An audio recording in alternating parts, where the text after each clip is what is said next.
Bienvenue à Mystère de l'Esprit, la vidéo où nous explorons les profondeurs de la psychologie humaine. Je suis votre hôte Welfare et aujourd'hui, nous poursuivons dans le monde complexe de la perversion narcissique. Avant de commencer, souvenez-vous que mon contenu a pour but d'éclairer, d'informer, mais ne remplace pas le conseil d'un professionnel de la santé mentale. Commençons par une définition. La perversion narcissique est un terme qui décrit une personnalité manipulatrice, manquant d'empathie, centrée sur elle-même, avec une grande capacité à se faire passer pour une victime. Ce n'est pas un diagnostic officiel selon le DSM-5, le manuel de référence des troubles mentaux, mais il est utilisé dans le domaine de la psychanalyse et de la psychothérapie. Les symptômes incluent l'arrogance, un sentiment d'importance exagérée, une préoccupation pour des fantasmes de succès illimités et une tendance à profiter des autres pour atteindre ses propres objectifs. L'origine de ce trouble de la personnalité reste un sujet de débat intense parmi les experts. Certains croient qu'il est lié à des facteurs génétiques.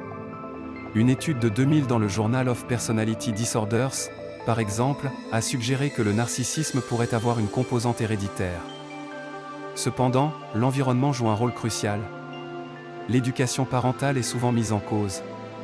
Certains experts, comme le psychologue français Paul-Claude Racamier, considèrent que l'enfant pourrait développer ce trouble suite à des abus psychologiques ou des manipulations.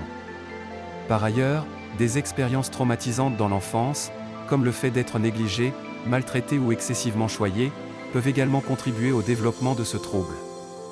Prenons un exemple concret. Imaginez un enfant, appelons-le Jean, dont les parents exigent constamment des performances exceptionnelles. Quand Jean réussit, il est surévalué, mais s'il échoue, il est dévalué. Avec le temps, Jean pourrait internaliser ce modèle, menant à un sentiment de grandeur et une dévaluation des autres, des traits clés de la perversion narcissique.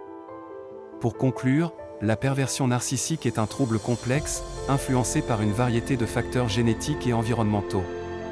Il est important de rappeler que toute personne présentant des symptômes de ce trouble doit consulter un professionnel de santé mentale pour un diagnostic et un traitement approprié. Je vous remercie d'avoir regardé ma vidéo.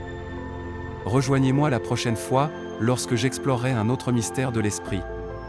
D'ici là, prenez soin de vous et continuez à explorer.